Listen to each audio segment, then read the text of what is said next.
Hello everyone, welcome to Homeschool Autism Life. My name is Jamie. I am a homeschool mom to 3 kiddos.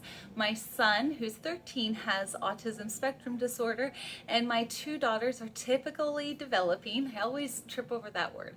Typically developing, and they are 11 and almost 10.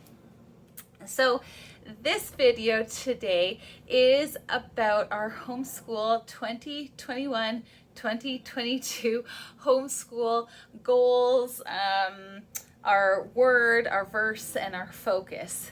Now, all of those are kind of all mixed into one, but I've recognized over watching a lot of homeschool families that they all have different ways of providing a focus or an overarching plan for their homeschool, something that kind of motivates and guides.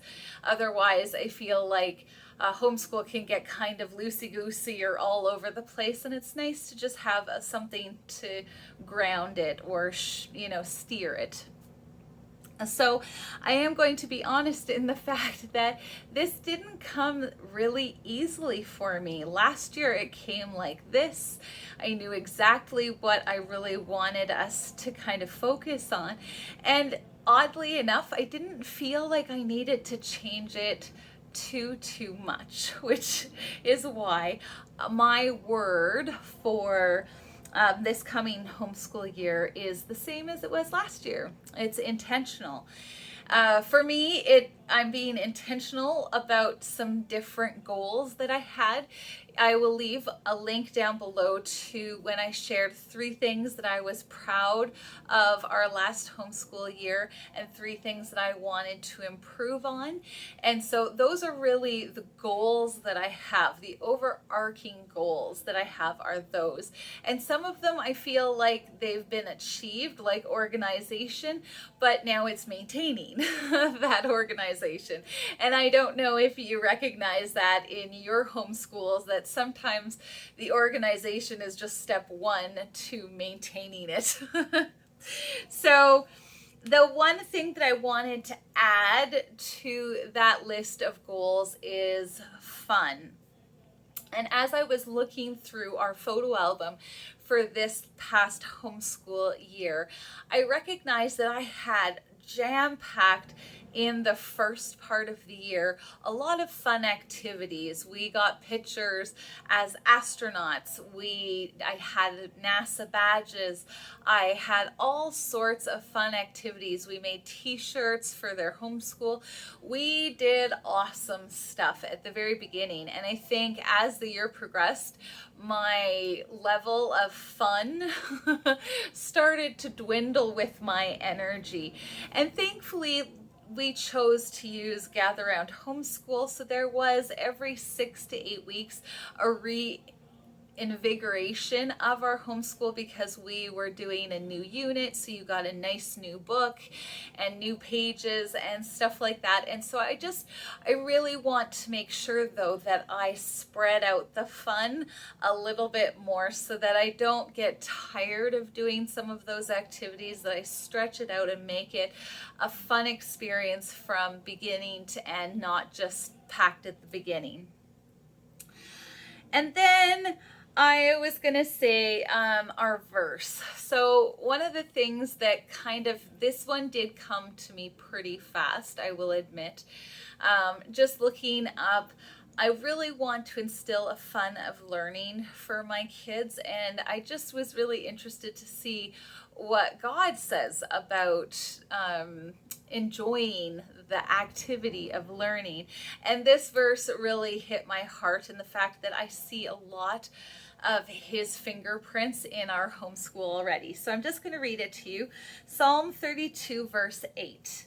I will instruct and teach you in the way that you should go.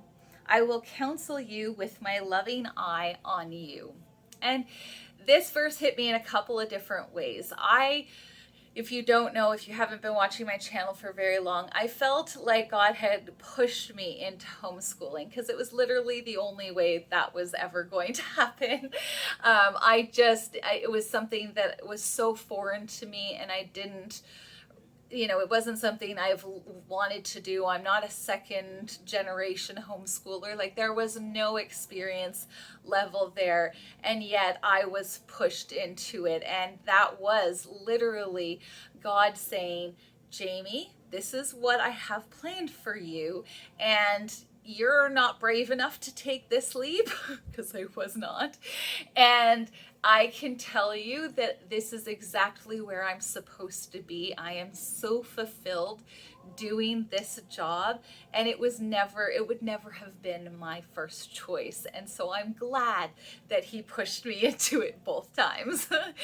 But he has instructed me in the way that I should go, from picking curriculum to home-based therapy programs for my son.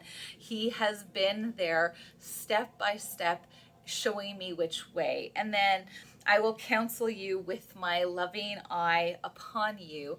And I can say honestly, because I was a homeschooler, barely keeping my head above water as I was treading through all the school board choices and the curriculum choices and should I do for my son's autism. I had no clue, but God lovingly took my hand and walked me through the whole process. And then when the girls came during COVID land, he has walked me through that process as well. And so this verse, while it means a lot to me based on those experiences, it also means a lot to me because it's reminding me how my homeschool teacher taught me, and that's how I need to teach my kids. And so it's just, kind of a full circle verse that I just feel is like a warm hug from God, saying that, he is here. He is in the midst of this, and I am not doing this alone. And I love having that security, especially when you're talking about training up special needs and having a high school diploma. So I hope that this video has been a blessing to you, that you have enjoyed it. Feel free, if you haven't done it already, to subscribe, hit the bell notification, like this video, because it's a simple way that helps my channel. And I just really appreciate any comments down below, because I love having conversations with you guys and getting to know you. So I put videos up here every week on Sunday, and thank you so much for taking the time out of your busy days to spend with me. We'll talk to you next time.